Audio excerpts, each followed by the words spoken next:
اور کہتے ہیں کہ دوزخ کی آگ ہمیں چند روز کے سوا چھو ہی نہیں سکے گی۔ ان سے پوچھو کیا تم نے اللہ سے اقرار لے رکھا ہے کہ اللہ اپنے اقرار کے خلاف نہیں کرے گا، یا تم اللہ کے بارے میں ایسی باتیں کہتے ہو جن کا تمہیں مطلق علم نہیں؟ ہاں کیوں نہیں،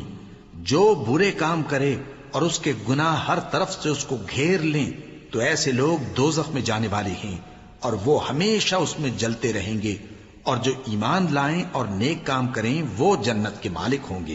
اور ہمیشہ اس میں عیش کرتے رہیں گے۔ اور جب ہم نے بنی اسرائیل سے عہد لیا کہ اللہ کے سوا کسی کی عبادت نہ کرنا اور ماں باپ اور رشتہ داروں اور یتیموں اور محتاجوں کے ساتھ بھلائی کرتے رہنا اور لوگوں سے اچھی باتیں کہنا اور نماز پڑھتے اور زکوٰۃ دیتے رہنا، تو چند آدمیوں کے سوا تم سب اس عہد سے منہ پھیر کر پلٹ گئے۔ اور جب ہم نے تم سے عہد لیا کہ آپس میں کچھ تو خون نہ کرنا اور اپنوں کو ان کے وطن سے نہ نکالنا، تو تم نے اقرار کر لیا اور تم اس بات کو مانتے بھی ہو۔ پھر تم وہی ہو کہ اپنوں کو قتل بھی کر دیتے ہو اور اپنے میں سے بعض لوگوں پر گناہ اور ظلم سے چڑھائی کر کے انہیں وطن سے نکال بھی دیتے ہو، اور اگر وہ تمہارے پاس قید ہو کر آئیں تو بدلہ دے کر ان کو چھڑا بھی لیتے ہو، حالانکہ ان کا نکال دینا ہی تم پر حرام تھا۔ یہ کیا بات ہے کہ تم کتاب اللہ کے بعض احکام کو تو مانتے ہو اور بعض سے انکار کیے دیتے ہو؟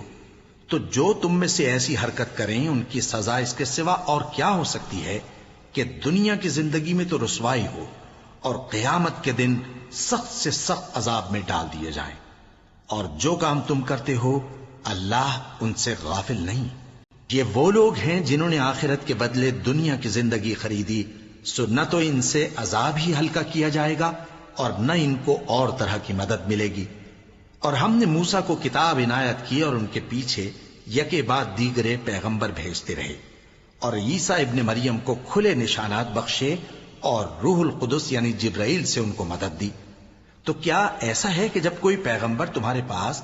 ایسی باتیں لے کر آئے جن کو تمہارا جی نہیں چاہتا تھا تو تم سرکش ہو جاتے رہے اور ایک گروہ انبیاء کو تو جھٹلاتے رہے اور ایک گروہ کو قتل کرتے رہے؟ اور کہتے ہیں ہمارے دلوں پر پردے ہیں، نہیں بلکہ اللہ نے ان کے کفر کے سبب ان پر لعنت کر رکھی ہے،